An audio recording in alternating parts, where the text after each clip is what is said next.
around the wonderful world of sports. Radio Sports Scoreboard. Oh, yeah, I like that. Now, you know who does abbreviate words? That would be Kevin Brohard. Berkey. KB, TB, EA, TR. We're on the cast, the B-cast. For Cowboys v. Saints, Derek Carr came in with his eyeliner and his little scrappiness and his little man syndrome-ness. Doesn't he just look like he's got that? His wrist tattoos. And it's the Cowboys home opener. And, man, we were all flying so high after the destruction of Cleveland. And we certainly, I think the Cowboys might have done what we did. Kind of looked at the Saints, what they did last week, and said, well, who did they play? Oh, it was Carolina. Arguably the worst team in football. The worst, according to Chappie, right? Yeah, they proved it again on Sunday. Yeah. Yeah, they got rolled again by, who was it? San Diego, or the Chargers? No one knows the answer to Yeah, that okay. question. Nobody really knows who they were able to play. But anyway, I feel like the combination of that and all the, losing Dan Quinn, no big deal at all. Look at in fact, it's probably even better. You got Mike Zim. You got Zim. Look at how he's doing stuff with Micah, and boy, he gave the keys to the defense to Micah. Yeah. Heard that twice from Aaron, right? And then, man, they got punched in the mouth, and they never got up, like right away. And it was, I don't know, it seemed like everybody, it was as stunning as the Green Bay playoff game. Just to not even, the thought is that you're just not even ever in the game. And as this is unfolding and as it, the way it plays out, I think there's some serious questions with this Dallas Cowboys team now. Or was it an anomaly? Could be an anomaly. I mean, like San Francisco lost to Minnesota this weekend. They also lost to Minnesota last year. And what's weird about that is it's Sam Darnold, and I'm sure they underestimated Sam Darnold. But also they're missing Christian McCaffrey, who is kind of the guy on their offense that everything revolves around. And they were also in the game, like it was a game. Mm-hmm. They actually kept their starting quarterback in for the whole game, whereas it was Cooper Rush time yesterday. There were upsets yesterday, but they were close upsets. If you can have an upset this early in the season, I think it's too early to tell whether you should be worried or not. It could be this is the way modern NFL games go sometimes. And you look back now, where it can hurt them is later on. And I mean, it was last year the way they got beat up by the Cardinals early in the season. You're like, this is going to affect them. That's a loss they're going to carry with them the entire season. And it kind of played out that way, that they were stuck with a wild card bid. But I don't know. It's too early, I think. Are the Cowboys that bad? No. Is New Orleans that good? Probably not. But just a strange confluence, the way it all came together. And look, you know what? One thing that I've thought about, like Dan doesn't believe in momentum. You know what I don't believe in? There's no such thing as halftime adjustments. They don't exist. Because the Cowboys went in, and by all intents and purposes, that game was over at half.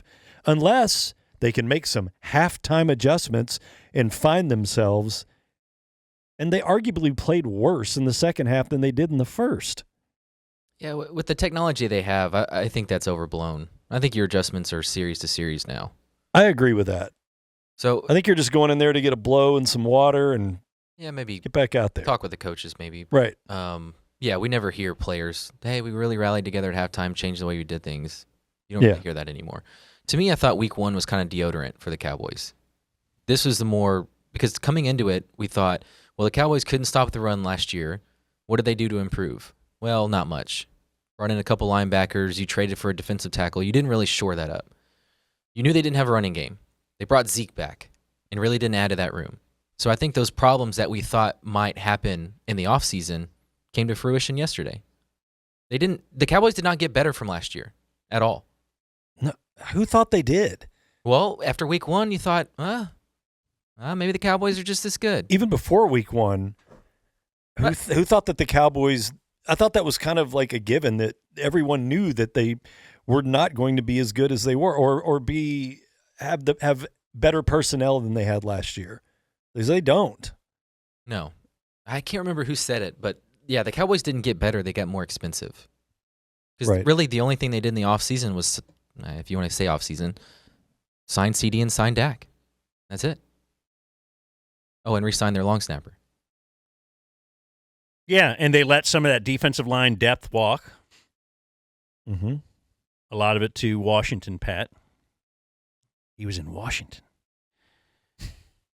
They let their running back walk and did nothing to address that. Like they almost added a negative to address that. I know Zeke had an okay game 1, but even, they see it, and by game 2, they're trying to give you a heavy dose of Deuce Vaughn.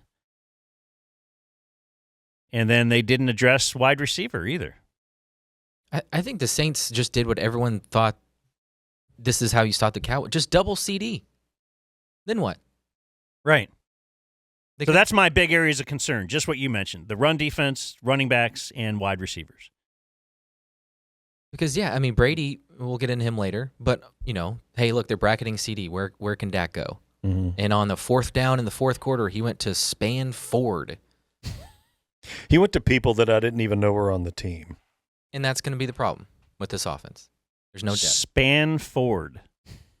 Brevin Span Ford. Sounds like a dealership on 183. Is a person to catch passes for the Cowboys. Nothing, Dan? I feel like it's very funny. What do you want me to do? He's a Prosper Ford guy. I am more into Prosper Ford. Brevin Prosper Ford. Or Grapevine Ford. And KaVontae Turpin, when he's in the game, what's going to happen? He's going to drop the pass. Or he'll get a jet sweep. A sweep. Yeah, that's why he's in there. His size, sometimes he just gets smushed. He's going to get killed. He's going to get hurt really bad. Imagine had he taken that near blindside hit that CD took on the sidelines. He would have gotten killed. Like his head would have flown into the stands with the helmet still on it. I thought Brady. We're going to break down Brady and KB a lot. TB and KB a lot tomorrow. But I did think him talking about the Cowboys at the end of the game was interesting. I think on the other side of the ball, too, if you're Dallas, you're discouraged that you came out here and obviously played a very poor game, but they have a very talented roster. Sure. They've got a good defense. They just got to get the strength of their defense, which is their pass rush, must-pass situation. They're not going to face many offenses that have that change of personnel disruption that causes Dallas to be so much on their heels. So if they can get that pass rush going, I don't know if Dallas has enough firepower on offense to hang in a high-scoring game. That could be a concern when you go against these better teams. It's interesting. That's a great point. The last thing he said I thought was the best. That I don't know that if they get into a shootout, can they go back and forth? And once you get down a couple of scores, then you get the thing where the opposing team has their ears pinned back, and it's much more beneficial to a defense to be able to, play you if they know you're going to pass. I mean, think about their offense. They have one big play potential guy, and it's CD. Yeah, and he made one. Yeah. Maybe. Like, where would they be without that yesterday? That was the highlight. I mean, Turpin's got speed, but he's a gimmick. He's a gadget. He's a trick play dude. But that running back crew, oof. And that's just such a fall from grace because 2-3 years ago they were the top 5, top 3 offense in the league routinely under Kellen. And that's where you look at the Eagles said, let's go out and sign Saquon Barkley. Yeah. Let's go ahead and, shore this area up, actually have a part of the team that we made better. Hey, Come on in. Yeah, and they had A.J. Brown. They drafted Devontae Smith. They're not putting all their eggs in one basket with, like the Cowboys are with CD. There's just not a lot of depth to the offense. Didn't have a 4th-round pick to try and pick a running back. Yeah. Yeah, well, what's their future at running back even? They didn't even have that. I don't know, man. Feeling very negative today. There's a medium here, right? It's never as good or as bad as you think. It wasn't going to be as good as the Browns game. It's not going to be as bad as the Saints game. They're probably somewhere in the middle, but unfortunately, I don't think that middle is a top team in the NFC like it has been for the past 5 years. Probably not. Are the Saints actually a little better than we might have thought? And maybe this will come back to earth too. It has to. They can't be scoring 40 a game, but. You got the offensive coordinator from the Shanahan tree, which everybody goes nuts about. They love diagramming the Shanahan tree. That's the newest, most fun bit, right? Right? Now I'm doing a Kevin Burkhardt bit, right? He says that a lot. He says right so often. You really hate KB, don't you? I do. I just feel like upon review of Game 2 of Brady versus Game 1, I want to hand it to Blake for giving some good points last week. A lot of your blame went to KB instead of Tom Brady. Just saying, hey, you could have been a better, host of Tom Brady. Set me up better. So number one, it was weird because last week they tried to make this is the Tom Brady game. This is Tom Brady. I can't believe I'm with Tom Brady. Look at Tom Brady is here. And everything was about Tom Brady instead of about a game. And then this is the guy who's also announcing it. And then, like you said last week, KB kind of just left him hanging. Whereas this week, I did think there were a bunch of instances where he would actually help Brady out in a certain way. It started kind of early.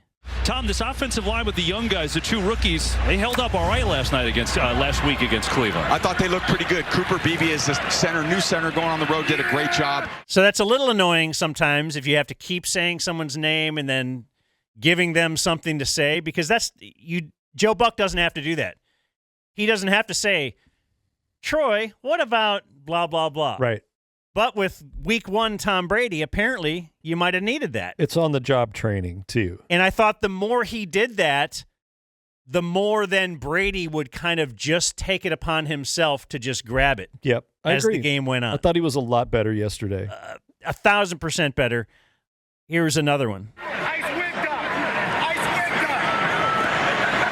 love Dak's communication at the line of scrimmage. Here is Elliott, gets his first carry of the game, and not much there. What is it? Is that always changing the play with all that communication? What's he doing there? Well, I think what I think he appreciates about this offense is he's got total command up there. And as he's gained knowledge, information, experience, he wants to be in charge. He gets the final swipe at the pencil. Coach can only call a certain play from the sideline. The quarterback's got to make it right. Some systems, quarterbacks are more in control than others. In this system, Dak wants the control, and he has it. Now, in that particular one, I thought KB was good because he threw. Yep. He followed up on something that Brady said. I thought his question was great. Now, Tom didn't Brady's really answer, I don't think really. It was he a didn't answer it. Politician answer. Yeah, he didn't say, well, what is No, that? he didn't. But that's what I want to know. Yeah, that's me too. what I said last week. I want to know, what does it mean when he's doing that? He ended up giving me an answer that I think Blake could have provided, that Tom Brady has been on has been barking out the signals. So what does it mean? Does it mean this? Does it mean that? That's what I want to know from Tom Brady. Tom answered the wrong question. He answered Kind of got a little generic there, but answered a question that actually wasn't asked. But it is nice to see a little teamwork, whereas last week it's kind of like if you've never played with Luka and he gets on the court, it can often look like 5 guys standing around watching Luka. And it seemed like that's what KB was doing last week was I'm going to do my job and then just kind of sit back and you're Tom Brady. Do Tom Brady things. So this last one I'm going to play for you, I thought was the best one that he had. And again, this started with KB. So if KB acted like KB last week, then you wouldn't have got this, I don't think. But this was after the, was it the first interception where the wide receiver fell down? Mm-hmm. Yeah. So Jalen Brooks, second-year player, trying to get some trust there, and he just slipped. Yeah, just slipped coming out of his break, and that's how fragile these throws can be. You slip a little bit, ball's actually in a good place for him to catch it. You make a good read as a quarterback, you make that throw, you're trusting him to come up with it, and he's on the ground. Frustrating for Dallas today for a lot of reasons. Just got to come up with those plays when they're there. That's just a very typical NFL throw and catch. Let me ask you this, in that spot, I'm not saying right now, young guy, you're trying to, get that third receiver, build up his confidence. Yeah. You go back to him, does that make you trust him less? Not today. It's actually pretty tough to go back there because you know where he's at and you're saying, God, I'm going to him, and I just can't count on him that he's going to stay on his feet. Or he obviously trusts him to do the right thing. Sure. But can he make the play? Ultimately, can we go out there and execute? So he's got to find CeeDee Lamb, and they got to try to find ways because CeeDee's producing at a big clip. You got to find CeeDee and those got to have its type situations too. And I know Dak's looking for him. And other guys do need to step up. So I love it. I don't think I've ever heard a quarterback admit that before. Yeah, that's what I mean. Like he frees no, I'm him not out. going back to him today. Not today. Like It's you cool. got to earn my trust a little bit. Whereas usually it's you got to get back or just say something generic. But there's a thing. Damn, Tom Brady would just put you on his shit list. And that's what you said last week, Danny. He needs to be honest. Yeah. Be transparent. Tell us, bring something surprising. And this is great. I've never heard a quarterback say that, and I learned that is it's not uncommon for a quarterback to not go back to a young player. Typically, they'll toe the company line and no, I trust all my guys, and you'll get that. But that was new. That was unique. And anybody that thought that Tom was going to end up in the Jason Witten career route of color and analysis, knowing how disciplined he is and how much he's going to work at this and get better, in so much that they made a freaking commercial about how hard he works to get better. That was probably not the wisest prediction. You knew he was going to get better, and he was really good yesterday. I mean, solid, very solid. Yeah, he belongs on the number one team. Solid. You know what? I'll say this: I liked him yesterday more than I've liked anything out of Greg the Leg. Yeah, who whips my nuts. I agree. Really? Dan? Yes. Yeah, I'm not anti-Greg, but I just don't like Tom Brady's Tom Brady. I don't like Greg the Leg's personality. Maybe that's what it is. I'm sure he's fine. Third with his leg job. Greg. Yeah. Greg the Leg is Greg Zuerlein. Oh yeah. Third leg Greg. Was that from his rap career? Yeah. Yeah. Yeah. Did you put that song in the pre-roll before the show? No, but we should. Yeah. I did not. Yeah, we could end the show with it. Although I was going to probably end the show with Brian's song. Oh. Not the movie. The whole film? Yeah. Jesus Christ. Brian Bowe is here in studio. Look who else is here in studio. It's Julie Dobbs, everybody. Julie Dobbs. Hi. Hi, friends. Yeah, you guys can clap for Julie. Thanks, everybody. We have some friends in here, I see. Hi, Brian's Julie. like, I choose not to clap for Julie. I thought I was the guy on the couch. What's up? Brian has a song we're going to play for my daughters and see if they like it. Oh, okay. Yeah. For the roast twins. You on board with See that? if they roast it. Is there an opposite of roasting if they do like something? They will never like anything. Well, we'll Okay. see. Trust me. All right. They know what their job It could is. be roast or rave. I would be disappointed. Do they roast or This do is they rave? great. Yeah, we're gonna lose out on some comedy if they like it. The Rave Twins. Yeah. Exactly. But if anybody else, if anybody wants their business reviewed by my daughters or something like that, I mean, Oh my God, what a great idea. This is untapped potential here. The roast twins at a restaurant. Absolutely. yeah. Love that. I also thought Brady had like a good early point that they never went back to, but I would have if I was them. That he was talking about the Cowboys' defense early, and it was about that the Saints on offense were using the Cowboys' aggressiveness like to their advantage. And I think you saw it on the screen pass that went for forever. Was that the Kamara I can't just say the Kamara touchdown. Yeah, which one? He had quite a few of them. You know the time that he had 6 touchdowns He was against Mike Zimmer? Oh, okay. Yeah. He's got his number. So keep that in mind when setting your fantasy lineups. If Alvin Kamara is ever starting against a Mike Zimmer defense, then you should put in Alvin Kamara. Mm-hmm. You know, Fancy otherwise tips from Dan. you could put him on the bench. But yeah, so if you saw that play, I mean, they were full head of steam, not paying attention to Alvin Kamara, and it looked very easy. It had to be exactly the way they draw up plays, because they draw up every play thinking this could score a touchdown, and it never comes close. Mm-hmm. And then that one did for like 1,000,000 yards. Oh, 57 yards. It wasn't 1,000,000. That's ridiculous. I don't even know how long that would be. That'd be a lot of fantasy points. It'd be 3 times as long as 1,000,000 feet, right? Yes, Dan. Sweet. I'm trying to see what else from the game we want to bring out of this. Obviously, you know, as the season goes on, you'll find out, was this an anomaly? Is this something that other teams are able to take advantage of?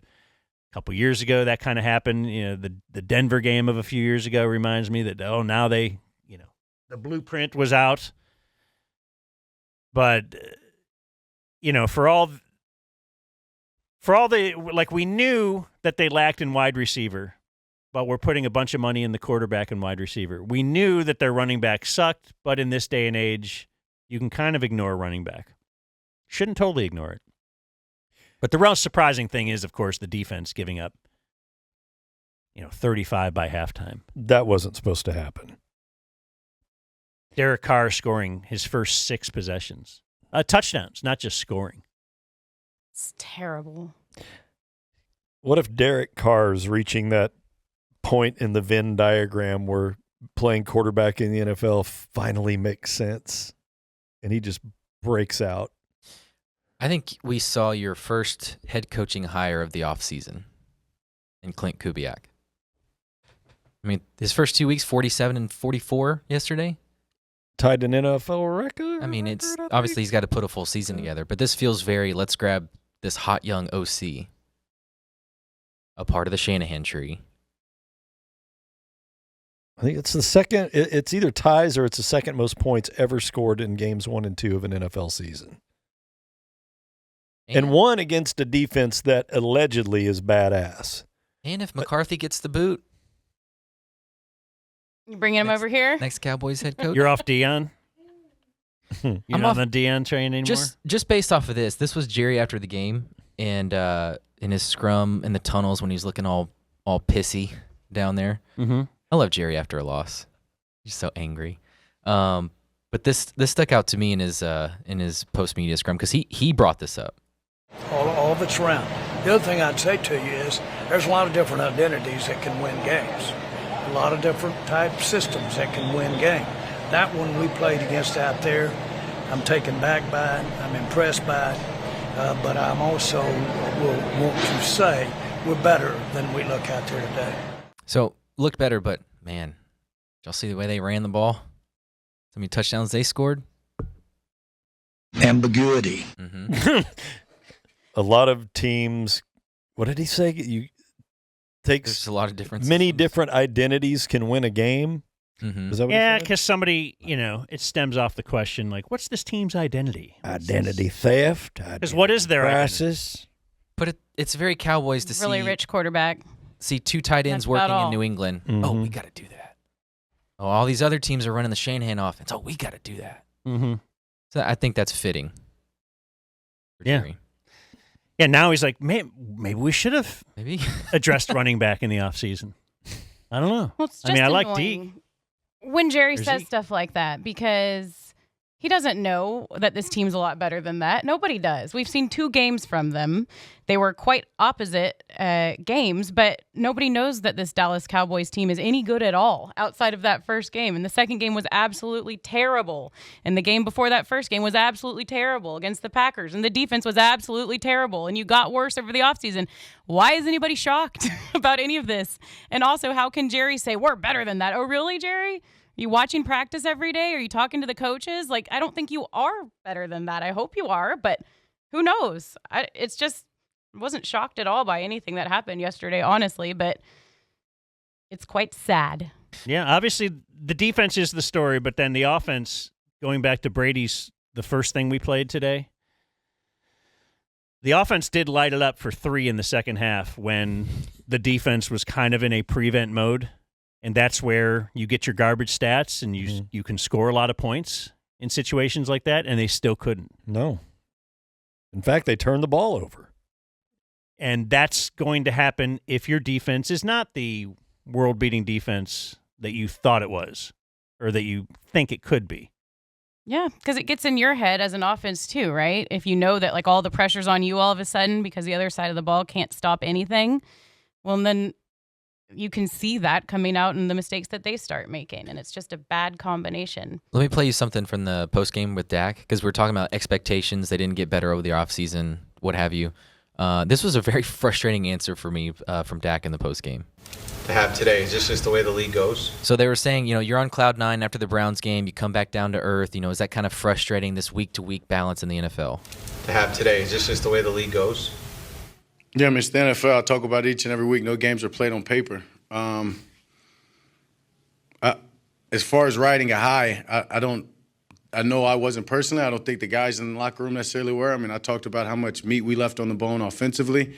And that's simply why you can't listen to other people's opinions and read what you guys write respectfully. I mean, yeah, y'all may have put this team on a high more than we should have been, and now we just simply have got to reset. We've got to respond. I'm going to pause there. Y'all said we were good. We didn't. Mm-hmm. We didn't think we were going to win this game. Y'all did. All of y'all picked us to win. We didn't. Why are y'all putting these unrealistic expectations on us? I don't believe that they don't know that either. What kind of answer is that? I think I'd like to hear what he said to conclude, but it's almost like you guys put us on the high after that first game, Sure. saying that we're probably better than what we are, but we're not as bad as what we looked like today. It's probably somewhere in the middle. But I think that's maybe that's how where I his heard mind it, was too. probably going, but he didn't really get to complete. Okay, how about you don't listen to what the media thinks about your team? Well, he just got through saying, that's the funny thing, is they'll talk out both sides of their mouth on this. But he's playing a victim here. I understand that. All of you guys wrote us to win. Yeah, but it's funny to me how he'll say they always say we don't pay attention to what you guys are writing, and then they'll cite specific examples sure. of what they've read. For sure. Okay. It's unavoidable. Here's the rest of his answer. Sure. I backed it up a little bit. I mean, I talked about how much meat we left on the bone offensively, and that's simply why you can't listen to other people's opinions and read what you guys write respectfully. I mean, Respect. yeah, y'all may have put this team on a high more than we should have been, and now we just simply have got to reset. We've got to respond. We're not going undefeated. I mean, hadn't been done in 50 years. Woo, surprise. So it's about getting back to it and finding a way to respond to put the best team on the field next week. Well, we didn't want you to go undefeated. We just wanted you to go 5-0. That's all I needed. Would that be that difficult? Apparently so. Apparently. No pizza party. You guys have to buy your own pizza now. He's definitely more bitter this season. Or like maybe he's always been bitter, but he's like hidden it a little bit more. But I think now especially probably that the contract stuff's behind him. He just says how he feels. And he's almost like mocking the media there. No, we're not going to go undefeated. Ooh, no one's ever done it. Or whatever he said. Well, he's gotten paid. He's done enough in this league where he shouldn't have to stand up there and suffer bullshit. I'm not saying he's being argumentative or attacking or anything like that. But, yeah, he doesn't have to play the game the way that they want him to play the game every time he speaks to them. No. But how about we are better than that? We're not as good as you guys threw us up. I mean, you guys are just putting us up there, and clearly we're not. Yeah. Like, he went back to that twice. How about we are way better than that? I really enjoyed Micah after the game, or at least what I read he said. I don't know if you have any audio, but after the game, he was putting it all on himself and all on the players. It's not the scheme. It's us. Mm-hmm. Yeah. We have to play better. Yeah, here you go.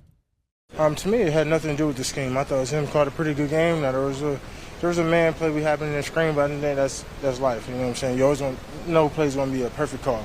But at the end of the day, I believe that we just got outplayed. I don't think whoever played on that field, everyone didn't play to 100%. That's just me being accountable and saying the truth. We all got to play better. There's some plays I wish I had back, just schematically things that I wish I was in a different position. But you know what I'm saying? Like at the end of the day, I believe I still go out there and give 100. I just feel like there was a lot of BS into that. He did mention schematically, I wish I was in a different position at certain times. Mm-hmm. Yeah, but I think that's the freedom Zimmer gave him because he started it off with it's not Zimmer's fault. Yeah.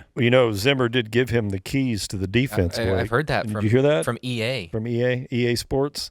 Yeah. I like that he said there was a lot of BS and almost calling out his team, all of them. He put the blame on them. On the players. We weren't really there. Well, Dan pointed this out. They got punched in the mouth early on. And if you don't respond quickly to that, say you march down and kick a field goal, that's fine. We're only down a score. And then they do it again. And then you don't respond to that. And then that's when that BS starts happening. Mm-hmm. Second guessing. Because playing behind in this league is really hard. And, you just start kind of probably bickering and questioning everything and second-guessing yourself and overcompensating. You saw Dak do it in the second half, trying to do things that he normally wouldn't do, and it leads to an embarrassing loss. Maybe the loss shouldn't have been as bad as it was because of the pressing nature to come back from a deficit like that. I don't think the Saints are always going to beat every team they play by 35 points. I'm going to try to pull these numbers because it feels like anytime the other team scores first, the Cowboys start to go in their shell. Boy, they do, don't they? They get punched, and there's no, they're not a tough team. There's no resiliency there. There's no grit. If they don't respond immediately with a touchdown and look good doing it, then they're out. I think they are. And that's a great point, man. The numbers definitely back up that Dak is not a good quarterback when he's trailing. He can put up good numbers when they're up 27-10, but when he's got to, really put the nail to the head, he can't. And we saw yesterday, the defense gets an interception, first play, he throws it right back. And that's just the kind of stuff that Dak does from time to time, which doesn't put him in that upper echelon to me. It's just very Dak. It's very Cowboys. Well, yeah, very Dak, or very, very Cowboys, you're right. Well, the worst thing that we talked about how they did nothing for their running game. And the worst thing that could have happened for Cowboy Nation was last week with Zeke's first carry hurtling over a defender. It's like, yeah, shut up. That's Zeke. Come on. They got nothing at running game, man. I wonder if having Jake Ferguson out yesterday he's one player, but he's pretty damn good. And I did see Dak. Yeah, they were trying to turn him into Gronk on the broadcast. Mm-hmm. I think he's good. I love him. I think he's fantastic. He's an elite tight end in this league. And it does beg the question, you've only got one real playmaker. He didn't have his safety valve or his safety outlet there because there were a couple times, like you mentioned, Dak was throwing to dudes that you're looking on your program, huh? Dick Ford and some tight end with a 24-letter last name. It's like, I don't know these people. I wish they had a Dick Ford on their team. What's his name? Brevin Ford. Well, anyway, the big concern is, of course, the really bad news is that Baltimore is 0-2, and they're desperate. That's a popular knockout pick in week 2. That's going to be a war, Dan. Oh, yeah, Baltimore at home. They were 0-1, facing Gardner Minshew and whatever the Raiders have, and the Raiders somehow win that game. That's if the Cowboys, and then Baltimore also, I think, has Cincinnati, and they got a couple real tough games after the Dallas game. Well, first place schedule in the AFC is no joke. Yeah. So now you're really looking at 1-2 as a clear possibility here. It's going to be a long year, Bubba. Maybe. No, it's going to be a long year. We won a 180 after the first week. This is great. That's that's how it goes. Yeah. Next week they'll dominate make our Super Bowl plans. They'll dominate Baltimore and be like, Dak is so much better than Lamar. But if they get beat next week, you're going to watch the sky fall over the Metroplex. Zeke scores 2 touchdowns. Baltimore, they can run the ball. That's what I'm saying. If that's the real big problem. If the Cowboys get beat by Baltimore next week, it is, as one person used to say, doom and gloom around these parts. You think we're kind of scratching our heads today? The thought is that Baltimore is not a team that's going to run away and score 50 on you. So that's the positive. Oh, I didn't think New Orleans could either. But I suppose if they can just grind out, because the Cowboys just have, I don't know, Zimmer's, okay, if you don't make halftime adjustments, he's got to make some adjustments now. Has to do it. Dobbs.